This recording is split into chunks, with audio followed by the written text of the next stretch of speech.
Hello, it's Gary reaching out from Elevate Practice Intelligence, and welcome to part 2 in a 3-part series of Sell My Practice. I hope you found nuggets in part 1 where we explored the importance of exit planning and having that 2 to 3 year window as you start to prepare both your business and your ownership for the sale of your practice. The topic for today is, what is the value of my practice? What I hope you get out of today's video is a greater understanding of the technical complexities that go into assigning value to a practice. It has been said that valuation is part art and part science.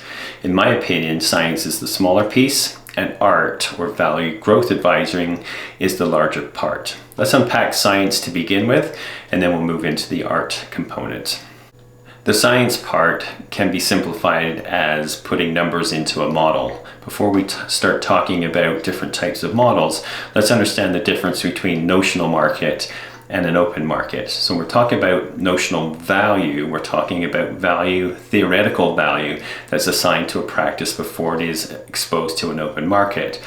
When we talk about open market, we talk about price, and that's the price that's negotiated for the sale of a business between a buyer and a seller. We have two important components to discuss about what is value, and value is always taken from a point in time, and it's a function of known facts and forecasts made. The second component of valuation is that value is prospective, meaning it looks at the future significant profitability of a business and not the historical performance. When you think back to what we explored in part 1, an exit plan, it is important to have that 2 to 3 year window to create EBITDA growth from where your business is today, the valuation of your business today, to where should the value of your business be in 2 to 3 years. So it's taking the business that is typically at 0% profit and moving it to 20% over the course of 2 years. It's critical that that happens and that you plan accordingly to maximize the exit growth value of your practice. So there are 3 main valuation approaches, and these is a great discussion to have with your CPA or your legal counsel to understand the approaches, or a blend of approaches, that are going to be taken as you come to understanding of valuation of your practice. The typical 2 approaches within the income approach, there is a capitalized earnings, which is just a simple way of saying what are the maintainable earnings into the near future, and how do you calculate that from an enterprise value or an equity value. Paired with the income approach and the capitalized earnings is a market approach. Understanding what is going on in your marketplace specifically to prior sales. So any healthcare practices that have sold recently in the last 12 months, what are the multiples that they're applying to the sell?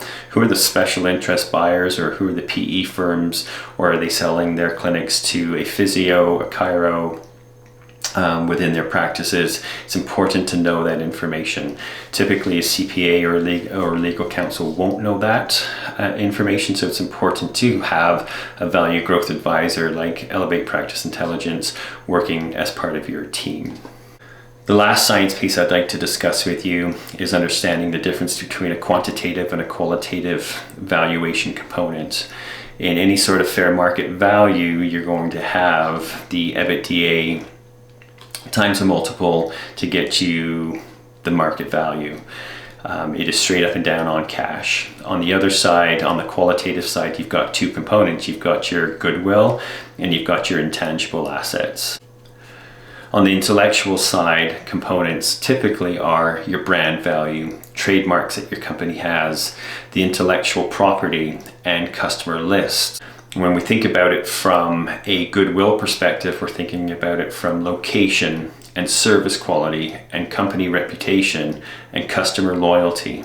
As I mentioned earlier, valuation is more art than science. The art involved in valuation is the informed, subjective, professional judgment that goes into calculating value. It is mindful of risk mitigation and verification of all assumptions and growth prospects and the transferability of the business. This judgment can only be gained through domain knowledge and valuable experience successes within the healthcare industry.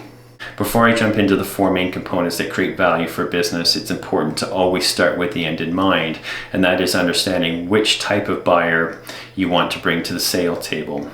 50% of buyers in Canadian business are external. These are your large healthcare companies, they are your PE firms or local competitors.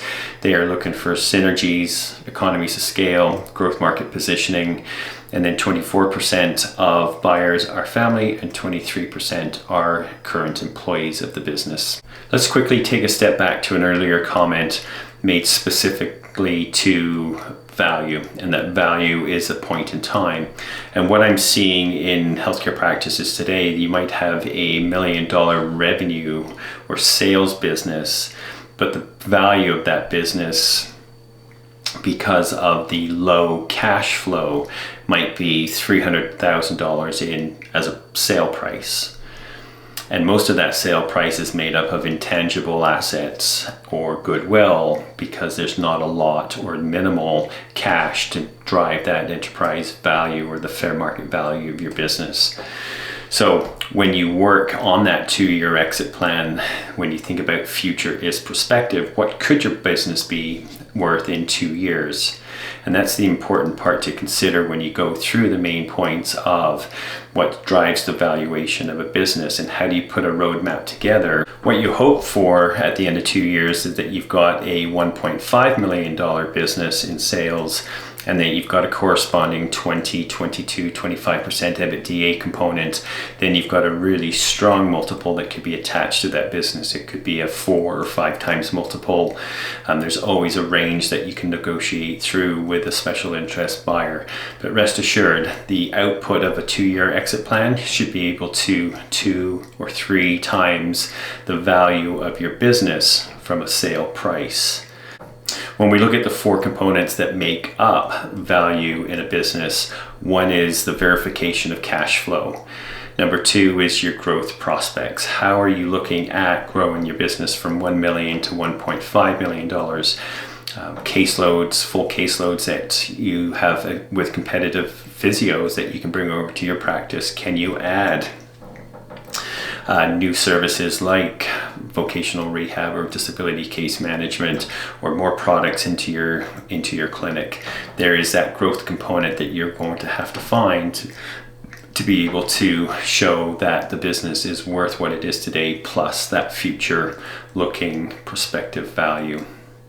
The third part is mitigating the risk of the owner, and that is assigning tasks to other team members that help reduce the reliance of the business on the owner. And this could be in terms of referral sources, in terms of the quality of care that's delivered within the clinic. It is talking to your supply chain and vendors and other suppliers that are keeping that business operational. The fourth point comes down to what is your sustainable competitive advantage, and can that continue into the next 2, 3, 5, 10 years as the ownership of the business transitions. Throughout today's video, I have been mindful of trying to answer the question of what is the value of my practice. And as we alluded to at the start, the technical complexities that go into assigning value to a healthcare practice is very challenging. I would welcome the opportunity to start a conversation with you regarding sell my practice or grow my practice. Sometimes it's easier to have that 30-minute conversation and we can flush through some ideas to help you get unstuck if that's how you're feeling with your practice currently. So this is Gary from Elevate Practice Intelligence. Thank you for joining today for part 2 of Sell My Practice, which is the how do I place value on my practice today. Stay tuned for part 3. It's the last part of a 3-part series, and we're going to be exploring differentiated buyers and differentiated deal structures that come as part of the endgame Sell My Practice. Thank you for joining, and have a wonderful Canada Day weekend.